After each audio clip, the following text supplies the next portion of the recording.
Let's go on to our second expert here, Mr. Kirk McConnell. Yeah, I know that could take her all day. Once again, these guests are just unbelievable.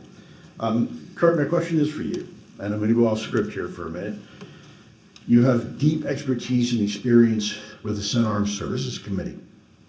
What is right now the greatest challenge you see for our Congress to tackle this topic on behalf of the American people? What is, if you had to narrow it down to one to three challenges, especially for our reps here that are sitting with us here today so patiently, what would be, in your estimate, the three greatest challenges facing Congress tackling this topic?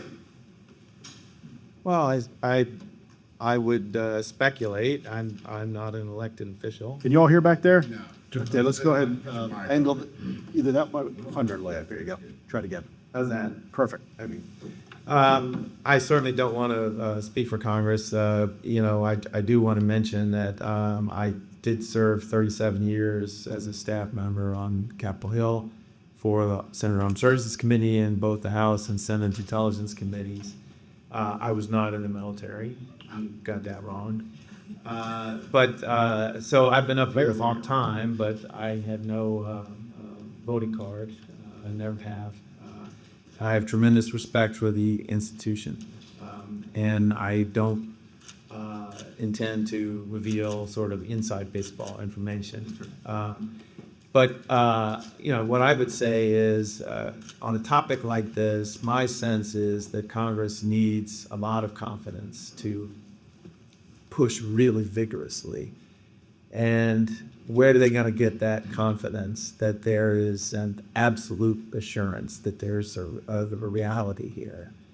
And I think as much evidence as has been accumulated in the public domain over such a long period of time, it is subject to question. And we all know how that has proceeded over the period of decades. The key to this, in my opinion, is firsthand sources who can testify to direct involvement in this so-called legacy program of crash retrievals, reverse engineering. Unfortunately, there are people out there, I believe, from many reports, that are interested in coming forward and telling their story, but they are very much intimidated and frightened about doing that. They're afraid of the consequences, including their own personal safety, is what they relate.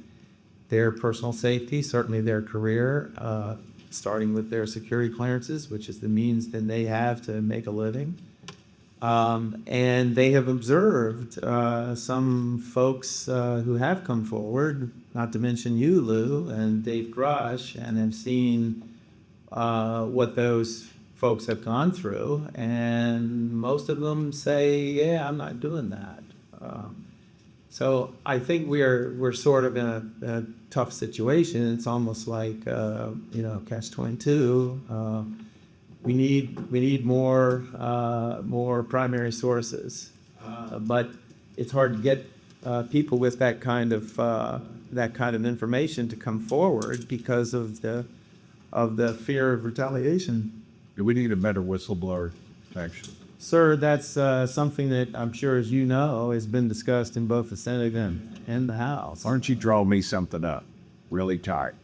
Yes, sir.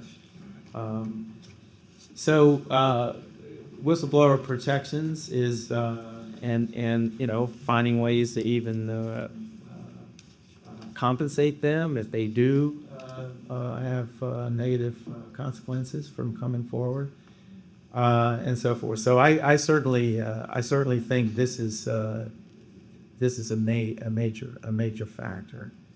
I would just let you ask the next to the question. Boo, can I comment on that as well? Absolutely, Chris, please jump in. Yeah, so there was, I came prepared to address that issue as well. And Please, Mike, on the side. yeah, I came prepared to contribute what I could to that question as well. But the classified session was canceled. I think due to the sensitivity of the names of the individuals and so forth, I didn't think it was appropriate to do as much I could do in an unclassified setting. If they do reschedule a classified setting, I think I'm more than happy to try to provide some specifics. I published a signal message I received from a very senior government official. He described a specific Secretary of the Air Force memorandum. He described a specific recovery site. He named the Air Force gatekeeper for the program. Nobody from Congress has asked me to follow up on that. I have all that information. I was prepared to share what I could about that, but I don't know that it would be definitive or lead to any conclusion. But I do think those names, due to the privacy concerns of the individuals and so forth, obviously that's very sensitive. So I'm prepared to try to help with that as I can as well. But in this session, I wanted to address some of these other issues related to declassification. Yes, a general question to either of you. What are the consequences, and either or both of you answer, what are the consequences of Congress not taking action on this topic for the national security perspective?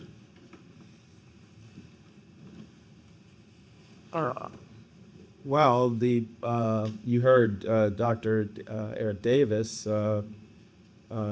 expressing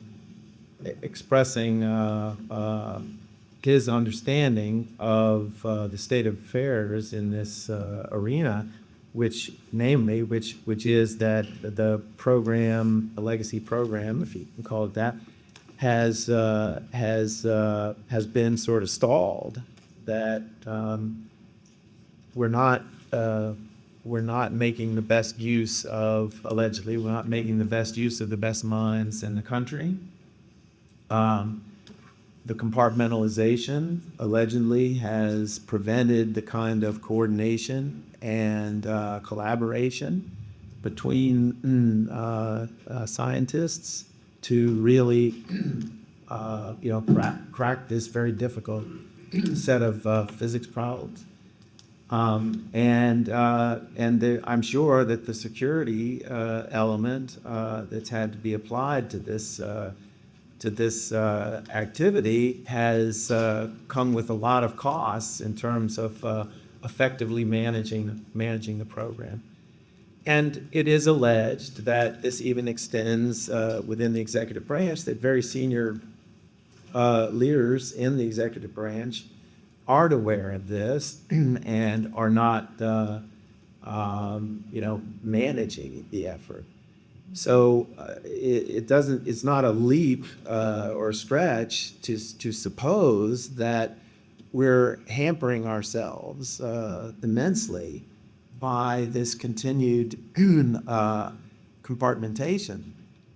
And certainly Congress does not know whether this activity is being managed appropriately or not.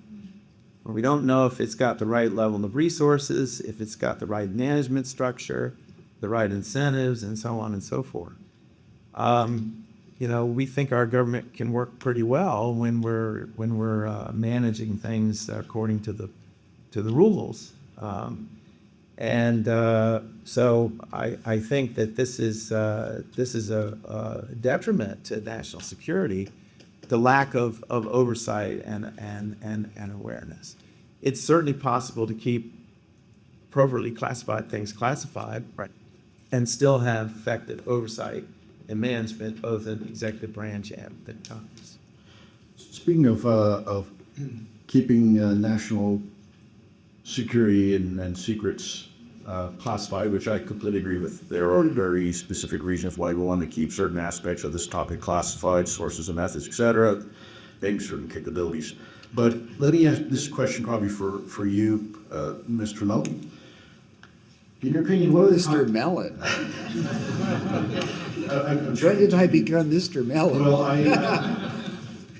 Because You can still call me. the fact I'm not wearing a tie, I have to make up for it somewhere. Okay. I've already been accused of being He's not used to seeing me in a suit. too casual and too lax, so I'm trying to be more formal here. Chris, in your opinion, what are the consequences of retroactively classifying information previously unclassified, and are you aware of any specific incidents of information or data that was once unclassified that is now classified? Well, as I mentioned earlier, Lou, I think there's piles of that stuff. And I think there's so much of it, it's kind of hard to gauge what the consequences are, because my understanding is that they adopted a classification guide which basically says anything and everything to do with the UAP is classified hereforth. Now, people who haven't read the executive order may not be aware. The executive order says when in doubt, you should err on the side of going unclassified. You're supposed to err on the side of transparency and openness to the American people. And when we're talking about many of these videos, if an F-18 at-FLIR targeting pod video was unclassified in 2017, and we're not talking about a denied area or some other unusual exception, how could it be classified 2 years when you take the same video from the same system in the same area 2 years later? I don't get it. But that looks like what they did.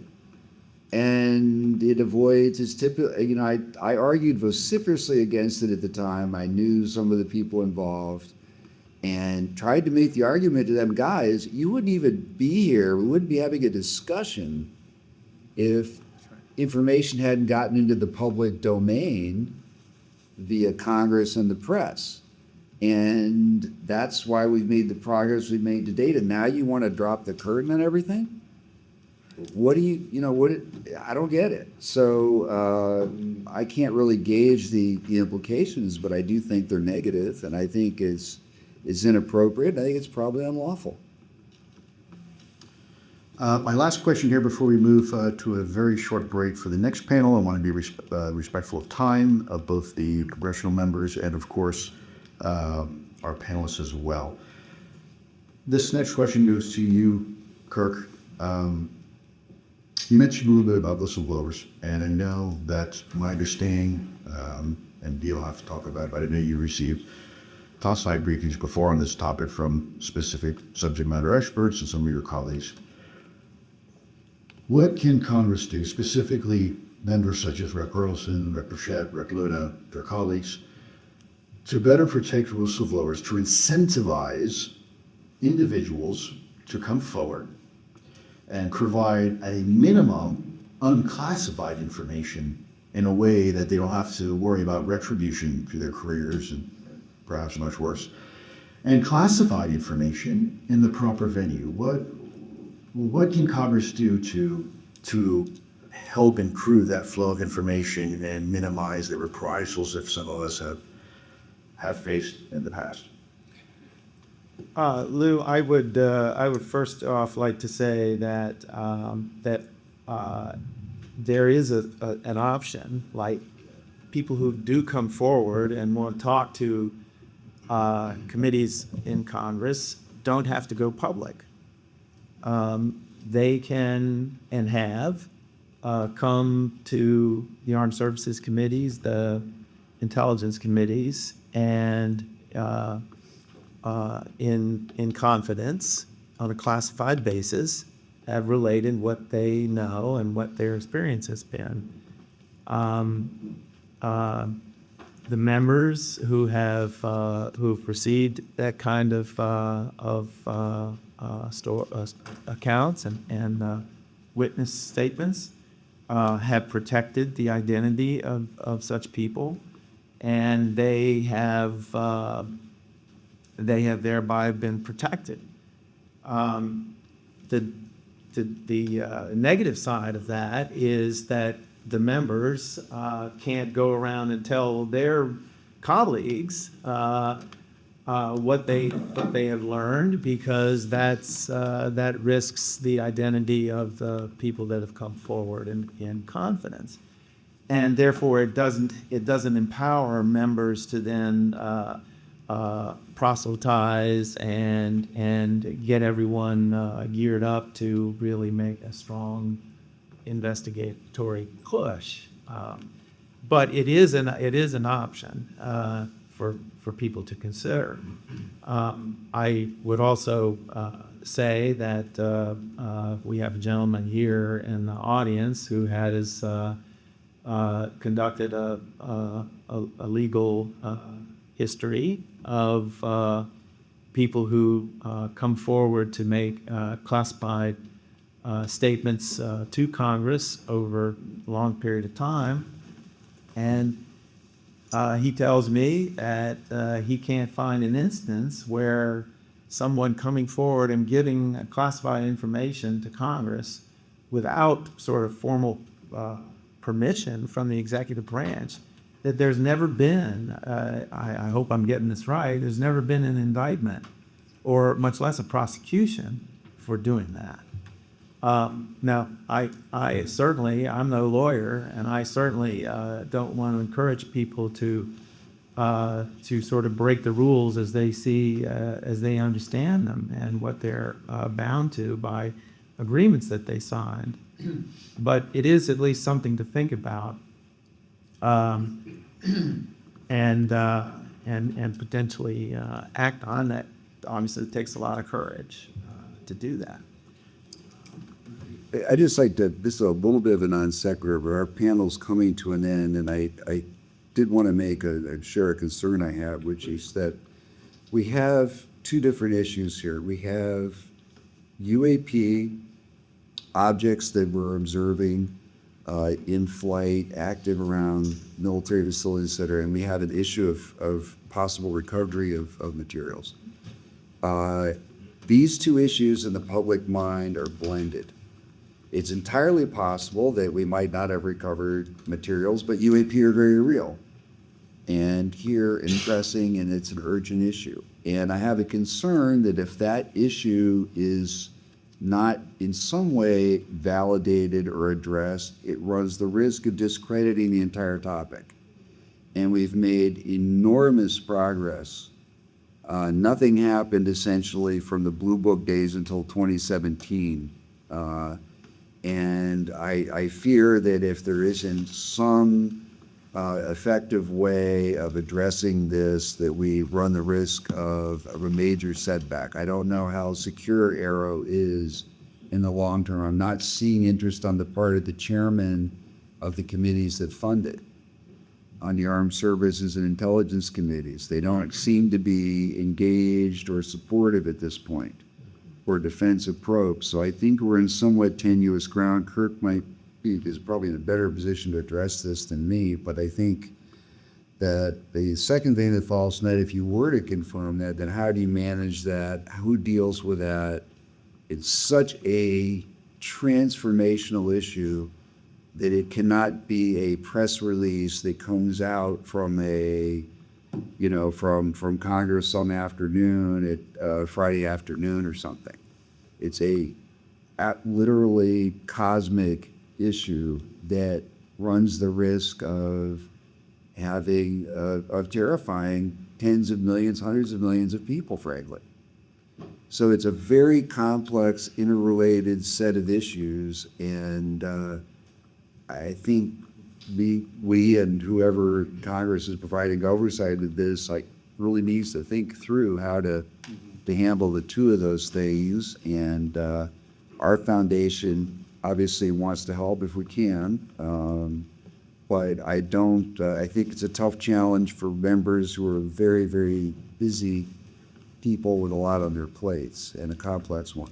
I'm going to make an exception. I'm going to continue this conversation because there's a question I want to ask. It's very, very important related to fair expertise. Go ahead, Kirk. Well, I wanted to get to the question that you actually asked, which is about whistleblower protections. And I'm by no means an expert or even really conversant on the topic of whistleblower protections. But applying a common sense kind of standard, you would need to have legislation that really is strong. You know, there's a long record of whistleblowers, despite whistleblower protections in the law, they get retaliated against, and they lose their jobs, they lose their careers, and it happens with enough regularity that no one could blame people for not wanting to risk that. So the legislation would need to be very robust, and I think it would need to include things like restitution, the possibility of the government making good on the loss of their career, loss of security clearances, if it comes to that, and making making sure that people are not going to suffer these consequences, even though the law says they should never have suffered those consequences. You got to clean up the mess that tends to happen here. So anyway, I'll limit myself to those. So one last question. I know I said it before, but again, break the rule here real quick. I'm going to ask you very quickly. Let's try to, if we can, quick question, but try to keep it succinct if we can. And this is for both of you. You step down. And I think this is part of the challenge that Congress faces. Okay, so we all want to protect national security. How do you separate protecting blue force technologies, perhaps hypothetically, gained from the insights UAP recovery programs, but at the same time leveling with the American people about the reality, the fundamental reality that we do not have a current understanding of everything in our sky, right? Or U.S. air domain awareness. We do not have a complete sight picture. And two, that there may be technologies that are not from us and that warrants further investigation. Again, but at the same time, protecting if we have any technologies, hypothetically, that have been developed as a result. Well, Lou, we heard from Dr. Davis and many others who believe that we haven't made much progress with respect to deciphering what the physics are behind NHI and these craft that are coming here. At the same time, I mean, we don't really know that is true, that we haven't made progress. Maybe we've made great progress, and that we have stuff ourselves that could be pretty marvelous, right? And certainly there can be absolutely vital reasons for protecting that kind of information. I mean, one thought that is crossed my mind is, people say, if the United States government has been into this, why in the world wouldn't the government have made these kinds of technologies known for the betterment of our citizens and for mankind? And one thought is like, what if once you understand the science, what if the engineering? I know Eric Davis thinks that we're maybe 1,000 years from being able to do this, but what if it's not true? And the government is on the horns of a dilemma. Like, it's got energy sources that might be an absolute boon to mankind, but it also is looking at the weaponization of that, and it's terrifying. And so, is there a way that you can exploit that for your own benefit militarily, but keeping this thing somehow, this genie bottled up, where it doesn't come into the hands of a North Korean dictator? So I don't have answers. Lou, I think you've got to deal with this range of possibilities. But the first thing you got to do is understand it, right? We have to understand what the government knows, and until we do, it's going to be hard to develop a rational strategy for managing this. I don't know if that's helpful. Chris? I think we can manage it. I'll leave it at that. I've said too much already, and I'm eager to get off the stage and turn it over to others. All right, folks, 3 minutes. Thank you very much.